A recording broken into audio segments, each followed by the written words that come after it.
Então vamos lá. Vamos continuar aí, né, a nossa explicação. Então fiz uma explicação de um pouquinho de cada parte aqui. Então agora a gente vai ver a parte de dominância incompleta, tá? Então aonde não vai prevalecer, né, nem em homozigose e nem heterozigose. Vai surgir uma outra cor, né? No caso aí, cor de flores. Então aqui ó, indivíduo com genótipo heterozigoto apresenta fenótipo intermediário entre o homozigoto dominante e o recessivo. Então vai ter uma nova cor.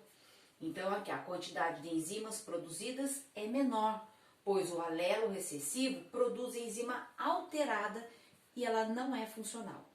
Então vamos ver. Então ele fez a experiência entre flores de cor vermelha, representada aqui por visão. Às vezes eu posso colocar um Czão, né? Um Czão e Vzão ou Vzão. E Bzão, tá? Por cor branca. Então foi feito o cruzamento, duas cores em homozigose. Quando fez o cruzamento, aqui ó, parental, deu em 100% uma outra cor. Então, por isso está falando aqui, uma enzima não funcional. Então, não prevaleceu nem a cor vermelha, nem a branca. Então, surgiu uma nova cor, por isso que a gente chama de dominância incompleta. Não teve dominância de nenhum dos dois. Surgiu a cor rosa. Então, o que vai acontecer? Ficou Vzão, Bzão. Então, aqui a gente chama do que? F1. Ele pegou, escolheu, lógico, né? Um cruzamento entre eles, escolheu a melhor linhagem. Então, pegou lá, fez uma autofecundação desse F1, né? Desses descendentes. Então, pegou lá e fez uma autofecundação. Fazendo uma autofecundação, ocorreu o quê? Ó, a formação, ó, Vzão, está aqui. 25% ou 1/4 de vermelha. Vzão, 50% ou metade, que a gente fala, 1/2, porque deu lá 2/4, a gente simplifica normalmente, né? Então, metade aqui do cruzamento deu rosa, deu aquela cor intermediária, tá? E Bzão, 1/4. Então, a gente teve 25% vermelha, 50% rosa e 25% branca. Então, por isso que a gente chama de dominância incompleta. Não teve dominância de ninguém, tá? Surgiu uma nova cor. Então, aqui, ao invés de dar 3/1, que é o caso da primeira lei de Mendel, tem as suas alterações. Então, teve 3/2/1, tá? Então, espero que vocês tenham entendido essa explicação. Codominância. Que é a parte de codominância? Os dois alelos são ativos. Então, o indivíduo heterozigoto apresenta o fenótipo onde há a expressão simultânea de ambos os alelos. Nós vamos estudar depois o sistema ABO e vocês vão ver. Então, a gente vai ver que os dois vão se manifestar. Então, aqui, por exemplo, ó, eu tenho aqui tipo A. Então, o tipo A, ele pode ser representado em homozigose, tá? Então, aqui no caso, homozigose e aqui o I. Então, no caso daqui, ele é dominante sobre o I, que depois a gente vai explicar para vocês, que é o tipo O, tá? Então, não deixou de ser tipo A, em homozigose e heterozigose. Tipo B, homozigose em heterozigose, tipo B. E aqui, tipo AB, então eu tenho os dois, tá? Então, depois a gente vai explicar direitinho o porquê disto. Então, que é o que a gente chama do quê? Dos dois alelos ativos. E o tipo O, tá? Até aqui eu marquei errado, ó. Aqui é tipo O, tá? Então, izinho representado aí, né? É o tipo O. Outro exemplo também de codominância, anemia falciforme. Então, é uma anemia também, né? Então, é um tipo de anemia que ela vai ser representada como? Eu coloquei aqui para vocês A por causa de ser de anemia. Então, uma pessoa normal, ela tem que ter o seu genótipo, ela tem que ter ser representada, ela tem que ser expressada em homozigose. Então, a pessoa para nascer, né, normal, não ter a manifestação da anemia falciforme, tem que ser azão. Se ela ter o processo de codominância, o que vai acontecer? Ela vai ter azão, azinho. Então, quer dizer o quê? a hemoglobina uma pessoa ela não vai manifestar a doença, mas ela vai ter hemoglobinas normais e hemoglobinas defeituosas, mas ela não vai manifestar a doença. Então a gente chama do que? Codominância. E para manifestar a doença tem que ser em homozigose, e no caso é uma doença aí recessiva, tá? Então, para manifestar a doença, somente se for azinho. Então, ela é recessiva. Então, eu espero que vocês tenham entendido, aqui ó, codominância, tá? Então, vamos ver a outra parte da explicação. Então, pessoal, continuando aqui, eu separei para vocês uns exemplos aqui relacionados à parte de genes dominantes e recessivos.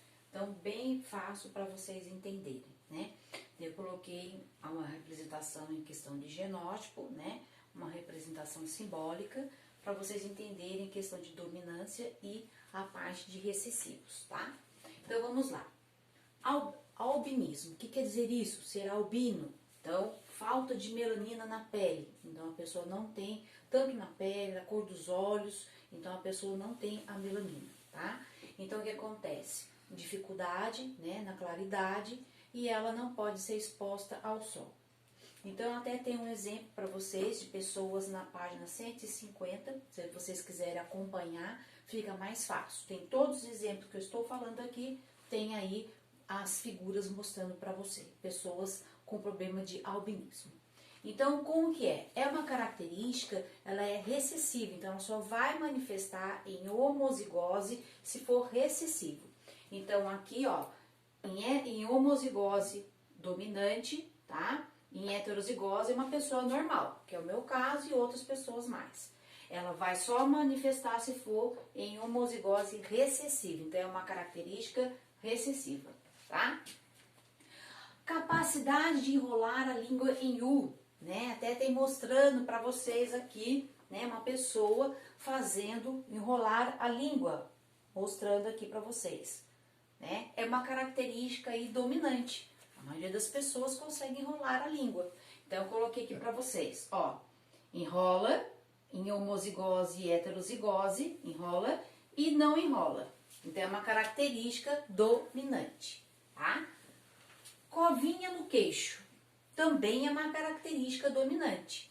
Então, tem pessoas que falam, ah, mas eu não tenho. Pessoas que têm bem levinho. Tem umas que são mais acentuadas. Então, covinha no queixo. Então, eu coloquei em homozigose e heterozigose, com covinha. Se for cezinho, sem covinha, né? Lobo da orelha. Então, essa parte de baixo aqui da orelha, né? Tem alguns que não são soltinhos, são bem presos, não faz essa voltinha aqui que fica soltinho. Então, quando o lobo é solto, dá até para mexer bem. E quando ele é preso, né, não faz essa voltinha que parece uma barriguinha solta, parece uma cortininha. Então, o lobo solto é uma característica dominante. Pode ser aí, né, deixa eu arrumar aqui meu S aqui, em homozigose ou heterozigose, tá? E se for recessivo, o lobo é preso, tá? Presença de sardas, embora a gente ache que não é uma característica dominante, mas é uma característica dominante. Então, pode ser em homozigose ou heterozigose, tá? Então, e para não ter sardas, somente recessivo em homozigose. Bico de viúva é aquela projeção do cabelo quando forma um biquinho aqui. Tem pessoas que têm a formação do cabelo reto, né? Então, tem uma figura de uma pessoa aqui mostrando para vocês aqui, ó, a projeção do cabelo, aqui, ó, faz um biquinho e o outra pessoa é reta. Então, há pessoas que têm esse formato. É uma característica dominante. Uns são mais acentuados, outros menos acentuados.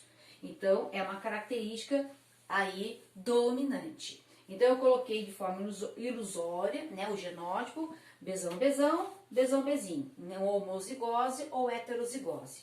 E para não ter esse bico, aí recessivo, tá? Para não manifestar, não ter essa característica.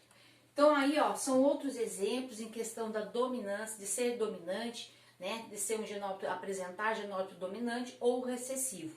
E aí manifestar ou não aquela característica, tá bom? Eu espero que vocês tenham entendido e daí até a próxima aula a gente vai estar explicando sobre a parte de heredogramas, né, norma de reação e outras partes aí sobre genética. Até a próxima aula, bons estudos e vocês tenham um excelente dia. Um grande beijo.